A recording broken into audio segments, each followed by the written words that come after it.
Let's talk about some festive reading plans.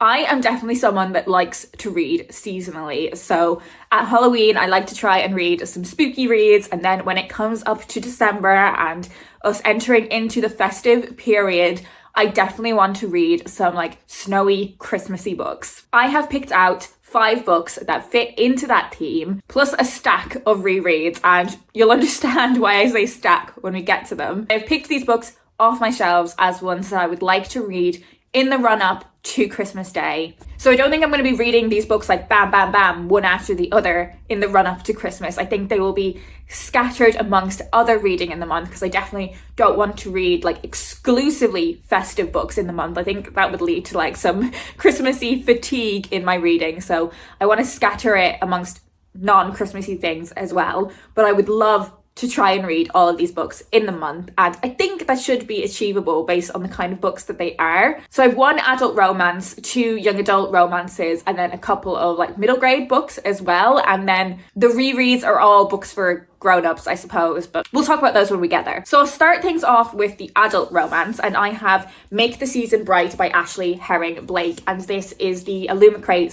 / Afterlife exclusive edition. So it has these amazing festive Christmassy tree sprayed edges. It has fan art end papers and this gorgeous kind of like PLC design on the jacket as well. So I read Delilah Green Does Not Care by this author last year, and I really enjoyed it, and I'm very keen to read more of her writing. She writes fantastic sapphic love stories. So this is about Charlotte, who 5 years ago was ditched at the altar, but she has really repaired her life after that. She's doing really well. She's living life in New York. She's in a successful band. It feels like her dreams have come true. Her life isn't perfect, but she feels like she is living a good life. One of her bandmates persuades her and the rest of the band to go spend Christmas with her family. And it is there that Charlotte gets a big shock, because she discovers that her ex-fiance is also there. So they are forced together in this close proximity, not acknowledging their past, but being in all of these situations that kind of lend themselves to romance in the way that the holidays tend to. And I'm guessing it's like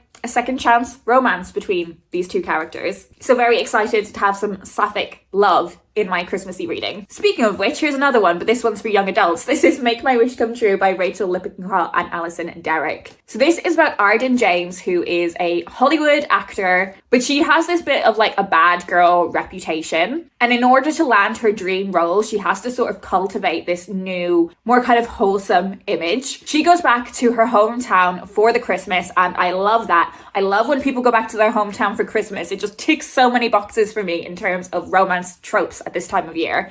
She reconnects with someone from her past called Caroline. Caroline has aspirations of being a journalist. She and Arden link up to fake date. So Caroline has the opportunity to write this article about 12 dates in the run-up to Christmas. And this will help her land a ticket to her dream university. Meanwhile, for Arden, it helps kind of revamp her image. And as fake dating does, I'm sure this leads to actual romance. Wholesome, love it. The other YA romance that I'm going to read, and I'm so excited for this one, is Some Like It Cold by Elle McNichol. So I have read a lot of Elle McNichol's middle grade books, and I have absolutely loved them. This is her young adult debut, and I'm so excited to read this. I'm going to read you the blurb of this one. 2 rivals, 1 secret. This winter will change everything. 18-year-old Jasper is heading home for the holidays. Again, I love going home for the holidays. Not in my real life. I don't like going home for the holidays in my real life, just in my fiction.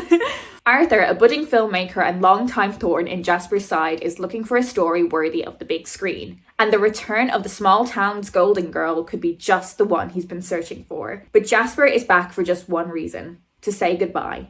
And before long, tensions begin to rise, and a certain brooding film buff starts to look like a very big reason to stay. It's giving enemies to lovers. It's giving home for the holidays. I would read Elle McNichol's shopping list. I'm obsessed with this cover. I do have a tradition that every year when I'm traveling to where I'm going to spend the Christmas, I will read a festive romance. And this is a nice little selection to choose from. I think it probably will be the adult romance. I think it will be Make the Season Bright, but it could be any of them, and I'm sure I'd have a lovely time. I also feel like because they're romances, I should be able to read them quite quickly, and that will be the case for the children's books as well. So I'd like to read Juniper's Christmas by Owen Colfer. So this is about Juniper Lane, who discovers a reindeer in her local park. Alongside Nico, Juniper steps into a Christmas story like no other. And Juniper needs Nico's help. The park is under threat of closure, and also her mother has gone missing. And as the countdown to Christmas begins, Juniper and Nico have to work together to find Juniper's missing mother and kind of restore Christmas magic, I suppose. This feels like it's going to be really kind of classical Christmas storytelling. I do also always like to have a children's book that I will read specifically on Christmas Day. I'm not sure quite how busy Christmas Day will be for me this year, but in my head, I think this is the one that I would like to be reading on Christmas Day if I can. Now this one isn't strictly Christmassy, but it's very snowy, and that is Fia and the Last Snow Deer by Eilish Fisher, with illustrations from Dermot Flynn. Now I have already read this book because I read it when it went round to publishers on submission, and I absolutely loved it. It is a children's story written in verse, which I absolutely love. So this is of course the story of Fia and her snow deer, Sulis. Fia's village is facing a seemingly eternal winter, and the villagers turn their sights to Sulis to fulfill a ancient prophecy that promises the return of sunlight if the ultimate sacrifice is made. But Fia refuses to let the worst happen, and she and Sulis flee from this village in search of the dear mother who they believe can help them out of this situation. It's a story about kindness, about the power of friendship. It is set in ancient Ireland, which I absolutely love. It recently won an Irish Book Award as well. And as I said, I remember reading this on submission and really loving it. So I'm very excited to read the final story and also to have the accompaniment of the beautiful illustrations. I think this is one that I will read in one sitting because, as I said as well, it is written in verse, so I should get through that quite quickly. But this one I think totally lends itself to the perfect cozy reading evening with like a hot chocolate and candles and just ultimate cozy reading vibes. Now, I also mentioned some rereads, and I'm not necessarily going to prioritize reading these because I would rather read new to me books, but I don't think any of these books will take me that long to read, so they should be very easy to like squeeze in as little rereads. The first of those is A Christmas Carol by Charles Dickens. I don't think I need to explain this to anyone, but it has been a couple of years since I read A Christmas Carol, and I think it's just such a cozy thing to do in the festive period. It doesn't take long to do, and to be honest, I don't think, despite having this beautiful edition of this book, I don't think I will physically read it. I think I will probably listen to the audiobook, probably while I'm packing or something. That's what I have done when I have listened to this book previously, is have the audiobook on while I've been packing. So I'd like to do the same thing this year. And I would also like to reread all of Carol Ann Duffy's very short illustrated Christmas poems. So I don't think I've actually got these stacked in the proper publication order, but there are lots of them. So we have The King of Christmas, Another Night Before Christmas, Dorothy Wordsworth's Christmas Birthday, The Christmas Truce, The Wren Boys, Bethlehem, Wenceslas, Mrs. Scrooge, Pablo Picasso's Noel, Frost Fair, Christmas Eve at the Moon Underwater, and Advent Street. There's also another one of these that has come out this year, and I'm fairly sure I'll get my hands on that before Christmas and read it as well, so that will be a new to me book. There are 12 of these, so I am going to try and read one for like the 12 days of Christmas. I mean, it might not actually end up happening on the 12 days of Christmas. I'll read one when I can. But what I just mean is I'm not going to sit down and read like them all in one go. I'm going to do like one an evening type thing. And I think it would just be a really cute addition to my Christmas reading that is very little effort, but so much enjoyment. So there we have it. They are my festive reading plans. Leave me a comment down below. Let me know if you've read any of these books and what you thought of them.